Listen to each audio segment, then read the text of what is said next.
someone drags their nails down a chalkboard, or a fork scrapes hard across a plate, or a knife squeaks against a glass bottle, and before you have thought a single thought, your whole body recoils.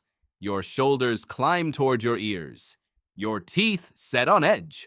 Something crawls up the back of your neck, and your face twists into a grimace you did not choose. You might even reach up to cover your ears, protecting yourself from a sound that cannot actually hurt you. Because it cannot. That noise is not damaging your body. Nothing is wrong. And yet your reaction is instant, physical, and completely out of your control. You have probably always assumed the answer is obvious. The sound is just annoying. It is high. It is harsh. It is unpleasant. And unpleasant things make you wince. Simple. But you have it backwards. That is not the wince of something that annoys you. That is the flinch of something that frightens you. Your body is not reacting to an ugly sound. It is reacting to what it thinks that sound is. And what it thinks it is a scream. To understand what is happening, a researcher named Sukhbinder Kumar put people inside a brain scanner and played them dozens of sounds, from gentle running water to the infamous nails on a chalkboard, watching what lit up in the brain each time. And what he found was not just the hearing part of the brain doing its job. When a sound was rated as truly unpleasant, two regions started talking to each other in an unusual way. One was the auditory cortex, the part that processes sound. The other was the amygdala, the brain's alarm center, the ancient structure that handles fear and threat. And the worse the sound felt, the more intense that conversation between them became. This is the crucial detail.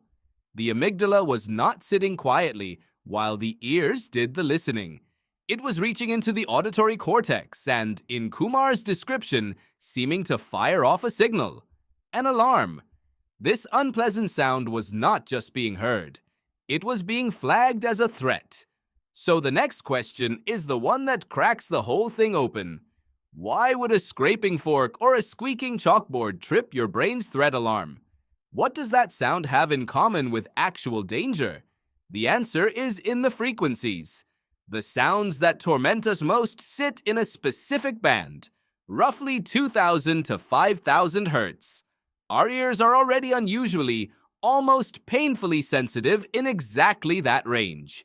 And that is not a coincidence, because there is something else that lives right there in that same band of frequencies. The human scream, the cry of a distressed baby.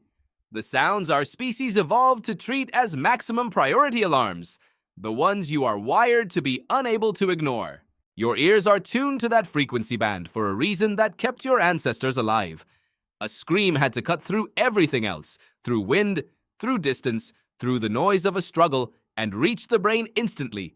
So evolution built a channel with the volume turned all the way up in exactly the range a scream occupies. When something arrives in that band, your brain does not casually evaluate it. It treats it as urgent first, and asks questions later. And here is the trap the chalkboard falls into. That scrape, that squeak, that nails on slate shriek happens to land right in the middle of the scream band. Acoustically, a fork on a plate and a cry of terror share a neighborhood. They are not the same sound, but they are close enough that the part of you scanning for danger cannot tell them apart in the instant it has to react. Later research sharpened this even further. A team led by Luc Arnal looked at what makes alarm sounds, real screams and artificial sirens, so hard to ignore, and found they share a specific acoustic texture, a fast, rough, rattling quality called roughness. Sounds with that texture reliably jolt the fear circuits, and the scrape of nails on a chalkboard is drenched in exactly that roughness.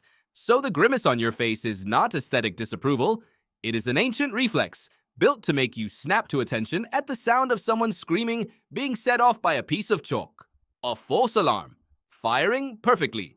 Now, I want to be honest about the edges of this, because the picture is not purely about frequencies.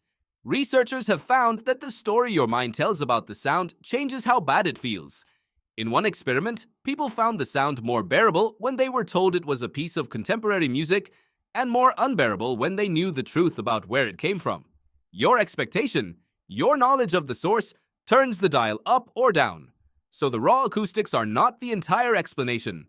There is a layer of psychology sitting on top, and honest researchers hold both parts at once. But the core remains.